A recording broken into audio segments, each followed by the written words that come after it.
Good morning to all of you. Welcome to Legal Matters by Sai Babu Sunkara. ఈ వీడియోలో pay and recover అనే policy గురించి తెలుసుకుందాం. ఈ మధ్యకాలంలో చాలాసార్లు బెలీరామ్ కేసు అని చాలా సందర్భాలు వస్తుంది. ఈ వీడియో లా ఆఫ్ టాట్స్ స్టూడెంట్స్కి చాలా బాగా ఉపయోగపడుతుంది. ఎందుకంటే లా ఆఫ్ టాట్స్ మీకు తెలిసే ఉంటుంది. It's one type of civil sanction. ఎవరైనా తప్పు చేస్తే they have to pay compensation. ఈ కాంపెన్సేషన్ వ్యవహారంలో కొన్ని సందర్భాల్లో, లేకపోతే ఈ సందర్భమే తీసుకుందాం, కేసులో తీసుకున్న తర్వాత మిగతా విషయాలన్నీ మనం మాట్లాడుకుందాం. ఈ కేసులో పేరు the new India assurance company private limited. New India assurance company limited versus Sadhika and others. New India versus Sadhika and others. MFA number, appeal number anamata 9827 by 2012, decided on 22/1/2024 by single judge. Single judge name is T.G. Sivashankar Gowde. Maybe Gowda. T.G. Sivashankar Gowde. So by now you might have understood that this is an appeal case. New India assurance మొదట్లో party ఏంటంటే ఆటోమేటిక్గా appeal case. ఇక్కడ ఇంకో point కూడా వస్తుంది, workmen compensation act కూడా వస్తుంది. Right. So దీంట్లో ఈ కేసు యొక్క పూర్వపరాల్లోకి వెళ్తే, ఒక ఆయన గౌస్ అని ఆయన ఒక లారీకి డ్రైవర్గా పనిచేస్తున్నాడు. కర్ణాటక స్టేటు చిత్రదుర్గ ఏరియాలో జరిగింది. సో ఈయన గౌస్ అనేది ఆయన is the driver of lorry number KA02AC5018.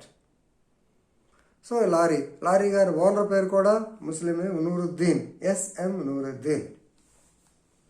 So ఈ డ్రైవర్ గారు 4/7/2018 నాడు నామక్కల్ నుంచి హరియూర్ అనే దానికి లోడ్ వేసుకుని పోతూ దారిలో ఈ యొక్క చిత్రదుర్గ ఏరియాలో సడన్లీ 5:15 గంటలకి, ఉదయం తెల్లవారుసాన 5:15 గంటలకి ద వెహికల్ కెప్సైజ్డ్. సో తిరగబడింది బండి. తిరగబడితే దాంట్లో అతను ఇరుక్కుపోయాడు,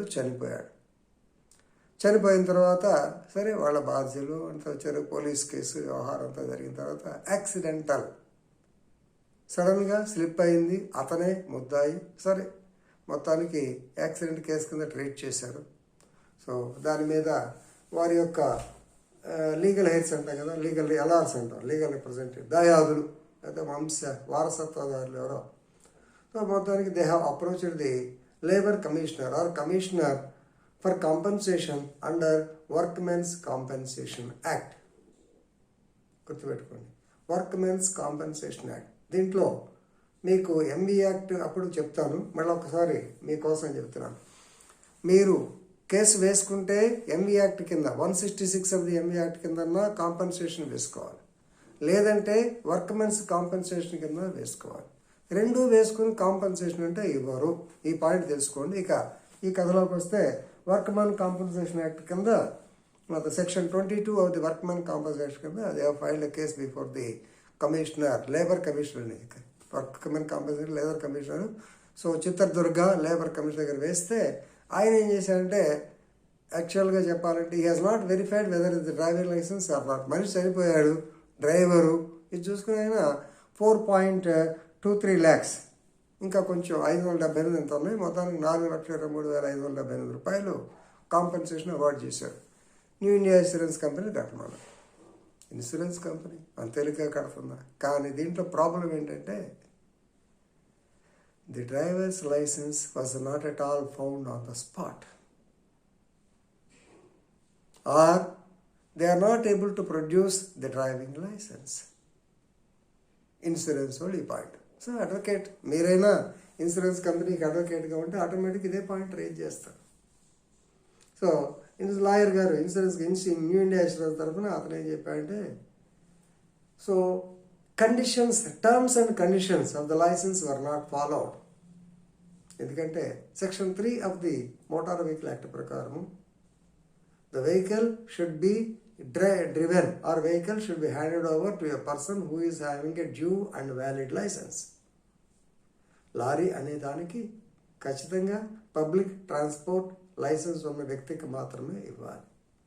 నూరుద్దీన్ ఏమంటాడు, అయ్యా నాకు లైసెన్స్ చూపించాడు, అతను డ్రైవింగ్ లైసెన్స్ కాపీ కూడా పెట్టుకున్నాను కానీ కనపట్టలేదు. సరే, ఏదైనా సరే ఈ పార్టీ కానీ ఇన్సూరెన్స్ కంపెనీ వారు కానీ ఇతని యొక్క ఇన్సూరెన్స్ యొక్క డ్రైవింగ్ లైసెన్స్ ప్రొడ్యూస్ చేయలేదు. సో ఏదో కాపీ అన్నాడు, ఆ కాపీని మళ్ళీ ఫేక్ లైసెన్స్ అంటారు ఇన్సూరెన్స్ వాళ్ళు. ఇన్సూరెన్స్ వాళ్ళు కూడా ఆర్టీఓ ఆఫీస్కి వెళ్ళి వెరిఫై చేయాల, ఇది ఫేక్ లైసెన్సా కరెక్ట్ లైసెన్సా అని. మొత్తానికి పాయింట్ ఏంటంటే వీడికి లైసెన్స్ ఉందో లేదో ఎవరికి తెలియదు. ఇది పాయింట్. అలాగే యాక్సిడెంట్ అయ్యింది, మనిషి చనిపోయాడు, మరి ఏం చేయాలి? సో బెయిలీరామ్ కేస్ దానిలో క్లియర్గా చెప్పారు. So if you are satisfied that so మీకు ఆల్రెడీ చెప్పాలంటే అబ్సల్యూట్ లయబిలిటీ. యాక్సిడెంట్ అయింది, వాడికి లైసెన్స్ ఉందా లేదా తర్వాత సంగతి. వెహికల్ డ్రైవ్ చేస్తున్నాడు, వెహికల్ డ్రైవింగ్లో కూడా పొరపాటు ఏం లేదు. ఇప్పుడు పోలీసులు కూడా that the vehicle was driven in rash or negligent మ్యాటర్ని పెట్టలా. సో కాబట్టి ఇటువంటి పరిస్థితుల్లో కేవలం డ్రైవింగ్ లైసెన్స్ లేకపోవడం అనే దాన్ని తప్పుగా పరిగణించకూడదు. వైలేషనే ఒప్పుకుంటాం, కానీ మనిషి చనిపోయాడు కాబట్టి ఇన్సూరెన్స్ కంపెనీని, నాయన నువ్వు డబ్బులు కట్టి. నేను ఎందుకు కట్టాలి? ఎస్ కరెక్ట్, నువ్వు కట్టాల్సిన పని లేదు, అందుకని నువ్వు ఓనర్ దగ్గర వసూలు చేసుకో. This is what is called pay and recover policy. చాలా కేసులు మీకు ఎంవీ యాక్ట్ కేసు కూడా చెప్తాం. ఇలా ఇంకొక మంచి జడ్జిమెంట్ కాదు, పార్ట్లీ అలౌడ్, ఎక్కువ 4.23 lakhs కాకుండా కొంత తగ్గించారు. ఎందుకంటే court says there is employee vicarious liability మీకు చెప్పా కదా, ఎంప్లాయబిలిటీ లయబిలిటీ ఉంది, నో డౌట్. డ్రైవింగ్ లైసెన్స్ అనేది ఎవరూ ప్రొడ్యూస్ చేయలేదు, కానీ దీనిలో నూరుద్దీను పొరపాటు చేశాడు, నూరుద్దీన్ డ్రైవింగ్ లైసెన్స్ లేకపోయినా పొమ్మన్నాడు అని మాట రావట్లేదు. నూరుద్దీన్ చెక్ చేశాడనమాట, వేరే ఎవిడెన్స్లో కూడా వచ్చింది. సో కాబట్టి mere not finding the driving licence on the spot cannot vitiate the compensation. Pay compensation recover from the owner అని చెప్పారు. ఈ పే అండ్ రికవరు చాలా సందర్భాలు మీకు రేపు రాబోయే కాలంలో టాట్స్ స్టూడెంట్స్కి వస్తుంది కాబట్టి, సో ఇది డిసైడెడ్ కేసులా కాబట్టి మీ అందరికీ ఈ కేసులా ఉదాహరించాను. మీరంతా దయచేసి ఈ కేసులను చదివి మీ యొక్క లీగల్ నాలెడ్జ్ని పెంపొందించుకుంటారని ఆశిస్తూ ఇంతటితో ముగిస్తున్నాను. ధన్యవాదములు.